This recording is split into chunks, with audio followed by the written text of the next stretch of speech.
Hi everyone, my name's Omar. And my name is Lorraine, and welcome to a brand new Insights podcast. This podcast will help creatives like yourself figure out what university is all about.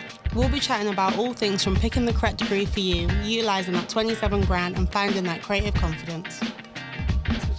That's such a bad jingle. All right, cool. Welcome back, guys. Yes. What are we going to be talking about today? Lorraine. So today's episode, we're talking about choosing the right university for you. Yeah. I think it's pretty cool that we're going to touch on it because I think that's the big question. Like, should I stay in London, leave London? Like, is UAL the right university for me? What do they do? What's the difference? Do I go international? Yeah, literally. Yeah. But, I think it's a sort of...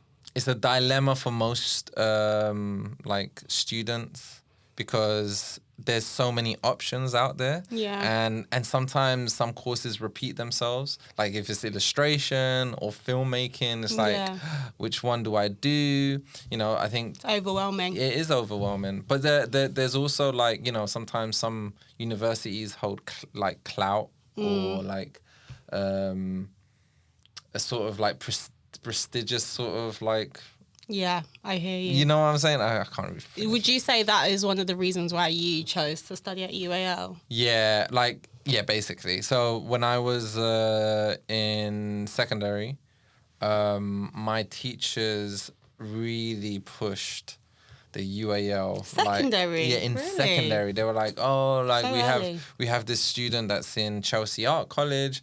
He's an amazing student, and he was good. Yeah, he was good. He was a fine artist, and he came in, did a little talk when we were in secondary. So that was in my head. I was like, okay, UAL seems to be, I was confused at the time, actually. Yeah. I was like, UAL, University of the Arts, but it's Chelsea Art College. I don't understand what's going on. But then obviously when I went into sixth form, you get a proper breakdown that University of the Arts consists of six different colleges, and they all they have their specific sort of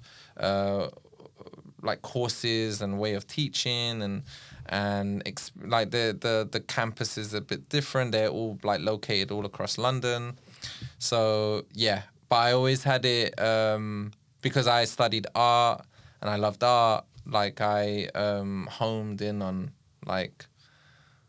the more artistic or fine arty colleges. And Same. I think because I was so interested in fashion during the time of my application, I was like, London College of Fashion, that's the one I need to be at, that's where I'm going to go. And then I think as I went on and I got more experience of how things went on, I was okay, there's 6 different colleges, and even within those 6 there's different campuses, and there's this and that. But I think my biggest, I would say battle, I don't know if that's the right word, but my biggest that I went back and forth with was being in London, leaving London, coming to London. Okay. I think at the time of my application, all the opportunities felt like they were in London. Right. So I was like, oh, should I stay here? I want to be in London. This makes sense. Oxford Circus is right there. The museums are right here.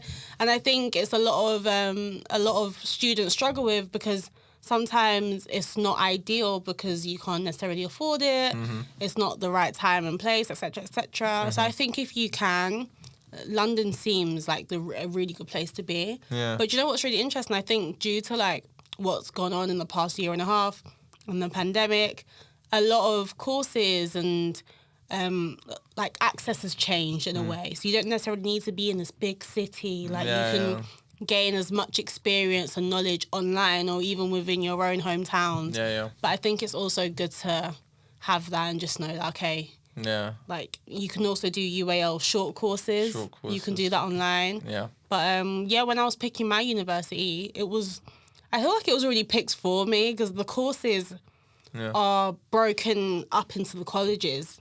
Okay.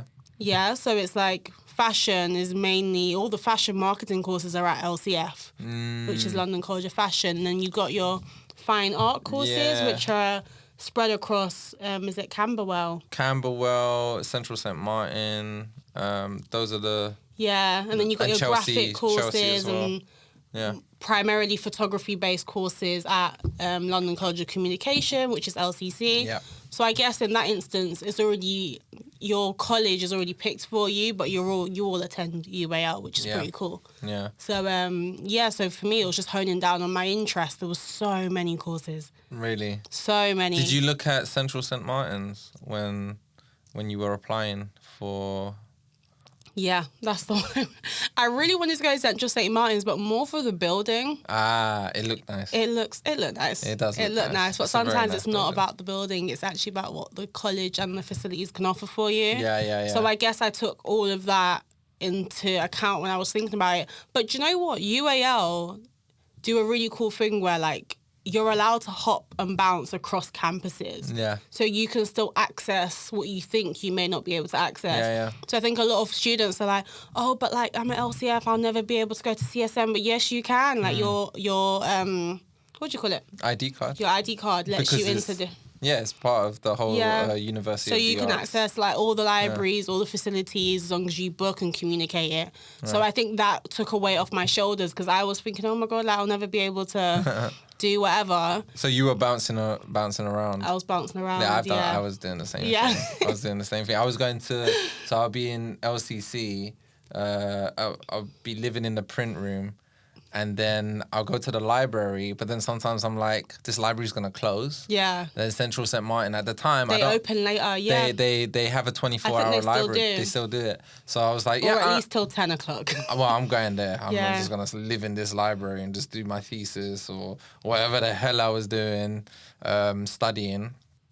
But it really did help. It really does help when you have it's weird. It's like a family of colleges that kind of look after you, and that's what that's what UAL do.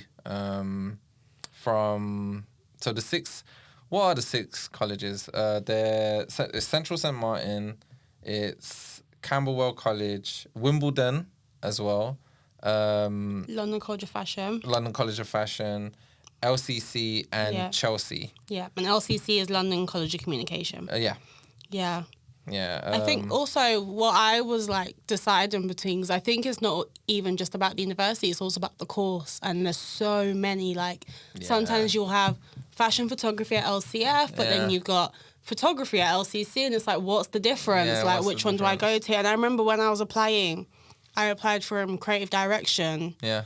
And there was creative direction at LCF, but then there was art direction at LCC. That was a new course. It sounds the same. I don't know what to do. But you know what? I think I remember someone saying this one time a talk, which was the best way to know what course you want to be on, even if they sound similar or if they're literally is going on open days or obviously reading about it, just really doing your research on the course, because there will be little specific things that will relate to you where you're like, oh my God, I need this. Yeah, and I can see myself making that or doing that piece of work. Exactly. And I don't think necessarily you need to go by the name of the college, but understand whether the course works for you. Yeah. Not necessarily like, oh, it's LCC, Yeah, it's true, because also not even just the name of the college, it's also the name of the course. Yeah.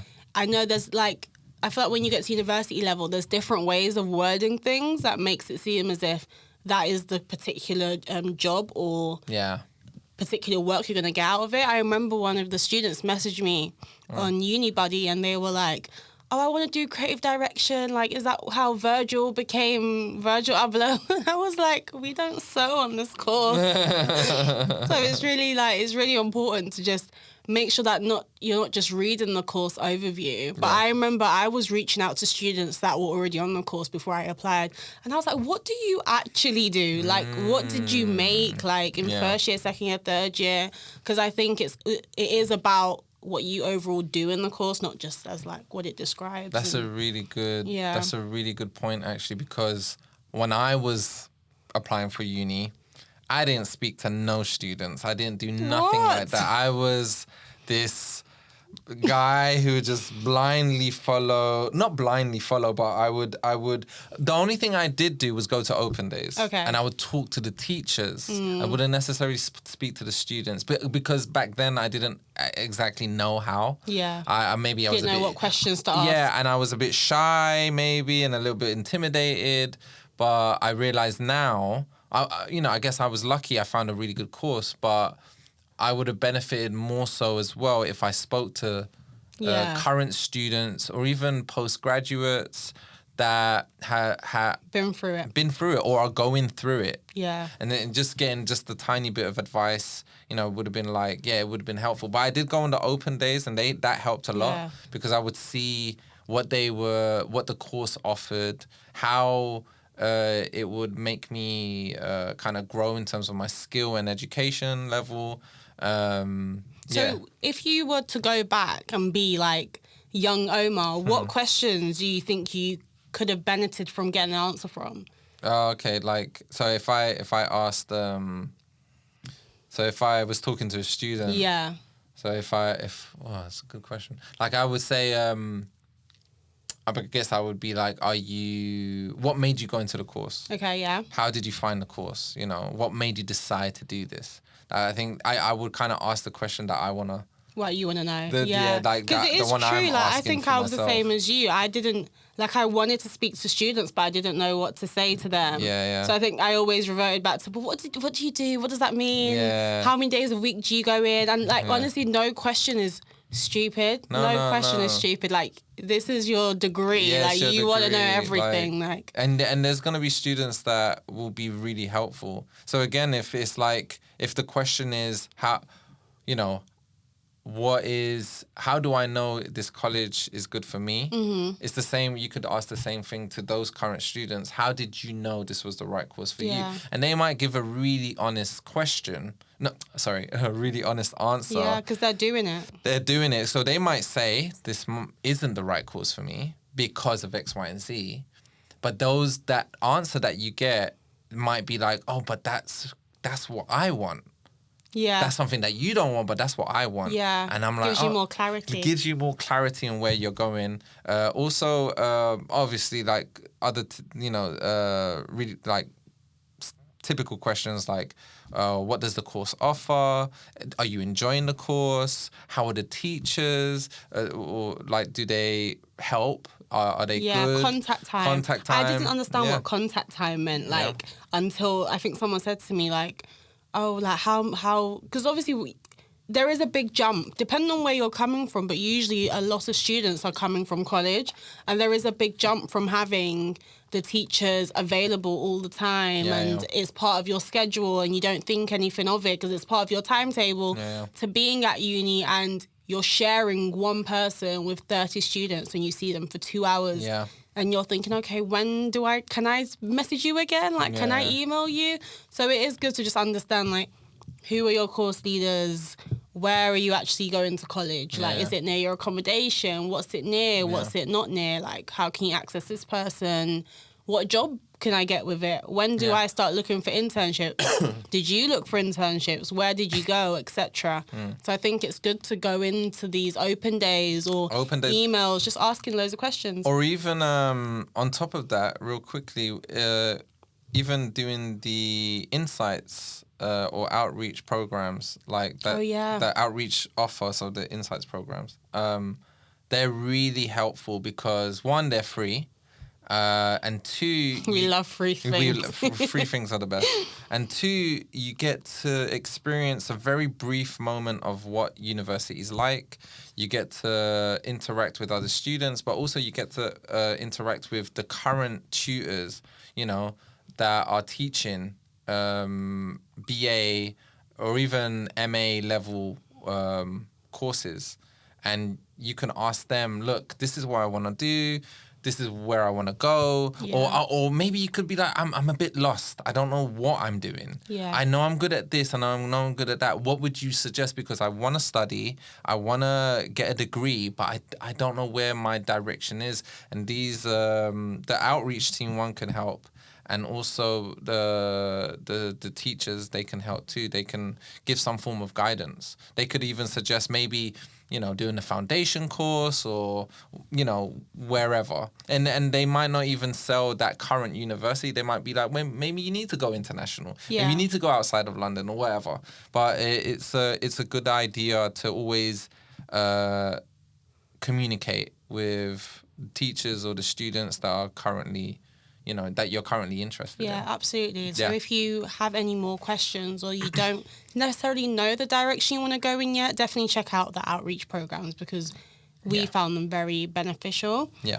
But on that note, thanks for listening, guys. Yeah, that was super. That was kind of helpful for me.